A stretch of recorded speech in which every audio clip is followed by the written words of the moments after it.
Idineklarang National Day of Celebration ang darating na October 21, ang araw ng canonization ni Blessed Pedro Calungsod na nakatakdang maging ikalawang santong Pilipino.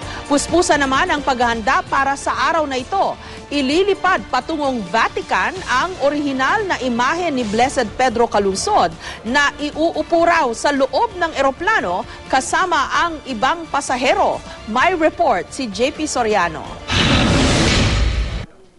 Sa unang tingin, tila kamukha lang din ang imahe ng unang Pilipinong santo na si San Lorenzo Ruiz ang imahe ni Blessed Pedro Calungsod. Pareho silang nakaputing kamisa de chino at itim na pantalon.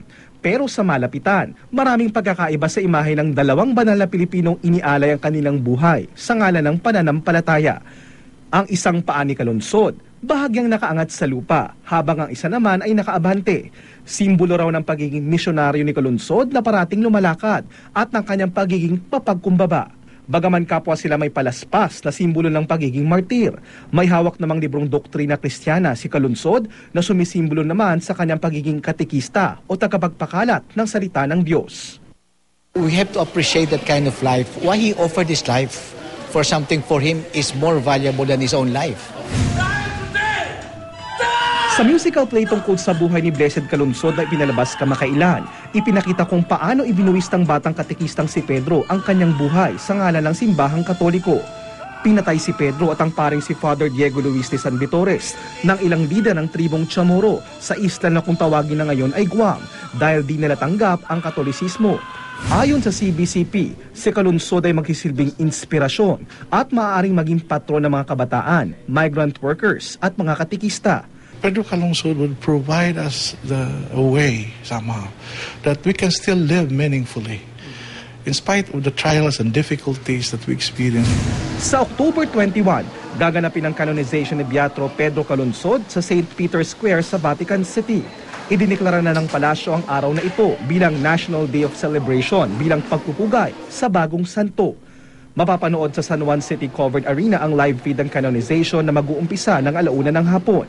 Sa October 16, ililipad patungong Vatican ang orihinal na imahe ni Calungsod na manggagaling sa Cebu. Wow.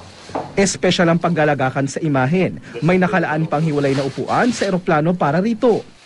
Ipinakita sa GMA News ang encasement o paglalagyan ng imahe ni Calungsod na gawa sa matibay na styrofoam na may pulang cover. They will carry the image of Pedro as passenger, not as cargo. Pagbalik ng imahen mula Vatican, ililibot ito sa iba't ibang lugar sa bansa. Sa Nobyembre naman, nakatakda ang National Thanksgiving na gaganapin sa Southern Reclamation Project sa Cebu City. Dadaluhan ito ng delegasyon mula sa Vatican na pangungunahan ng Papal Nuncio. We can pray in thanksgiving and in gratitude, no? Pagpasalamat tayo kasi binigyan tayo ng isang santo, no? Pangalawang santo na Pilipino. Hindi lang sa mga Cebuano o sa mga Bisaya. Siya ay santo para sa lahat. A saint is a saint for us all. JP Soriano, GMA News.